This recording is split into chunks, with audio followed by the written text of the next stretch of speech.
7 pesawat pembom siluman B-2 milik Amerika Serikat telah kembali ke pangkalan udara Whiteman di Missouri, Amerika Serikat, usai menyelesaikan misi serangan jarak jauh ke Iran. Kelompok pertama yang terdiri dari 4 pesawat berputar mengelilingi pangkalan sebelum mendekati landasan pacu. Kelompok terakhir yang terdiri dari 3 pesawat tiba dalam waktu 10 menit. Pesawat-pesawat itu menjatuhkan 14 bom penghancur bunker seberat 15 ton ke sejumlah fasilitas nuklir penting Iran di Fordo, Natanz, dan Isfahan.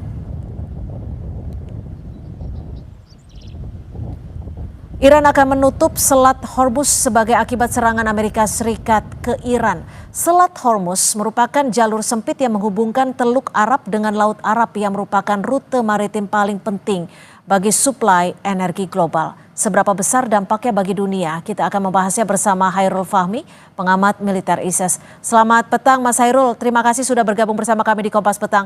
Mas Hairul, ini kan ada rencana kabarnya selat ini akan ditutup. Lalu bagaimana dampak perekonomian dunia jika memang betul selat dari jalur Hormuz ini benar-benar ditutup oleh Iran?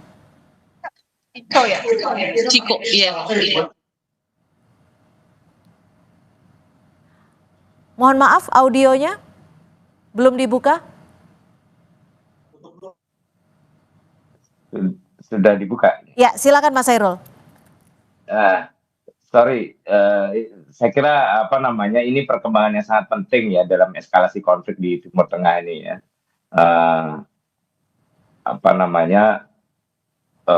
Kita tahu tadi baru saja Parlemen Iran juga sudah menyetujui rencana penutupan Selat Hormuz sebagai bentuk respon ya atas serangan Amerika terhadap fasilitas nuklir mereka. Ya memang keputusan itu belum langsung dieksekusi karena otoritas tertinggi kan ada di Dewan Keamanan Nasional dan pemimpin tertinggi Iran Ayatollah Ali Khamenei. Ya. Tapi secara politik ini sinyal yang sangat kuat bahwa Iran ingin menunjukkan mereka tidak akan diam gitu ya ketika diserang dan ketika kedaulatan mereka dilanggar gitu ya. Nah, mengapa ini krusial ya tadi sudah dijelaskan Selat Hormuz ini urat nadi energi global. Sekitar 17-20% perdagangan minyak dunia lewat selat ini gitu ya. Artinya satu titik kemacetan di sana ini sama saja dengan mengguncang ekonomi dunia gitu ya. Apalagi kalau sampai ditutup total itu akan mendorong lonjakan harga energi, inflasi global, kemudian juga bisa memicu reaksi militer yang lebih luas gitu ya.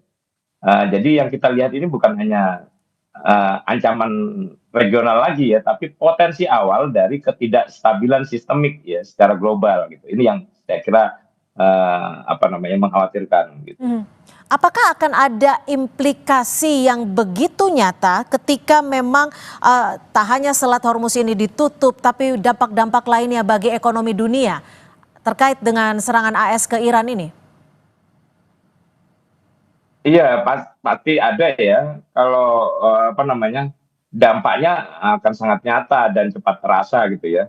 Ya banyak negara sangat tergantung pada stabilitas harga minyak global gitu ya. Ketika jalur vital seperti Selat Hormuz ini terganggu, ya harga minyak jelas akan melonjak. Kita mungkin juga akan bicara soal kenaikan harga minyak mentah dunia ke atas 100 US dollar per barrel gitu ya. Artinya beban subsidi energi juga akan naik drastis, harga BBM bisa terdorong naik dan efek lanjutannya jelas ya.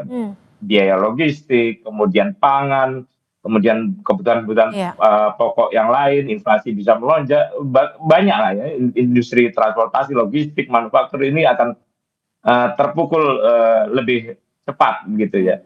Nah, belum lagi kita bicara dampak di masing-masing negara, termasuk Indonesia gitu ya, tekanan pada anggaran belanja pemerintah, defisit neraca perdagangan. Nah ini kalau kita tidak mampu mengendalikan lonjakan harga impor ini kan akan menghadirkan masalah yang besar gitu ya.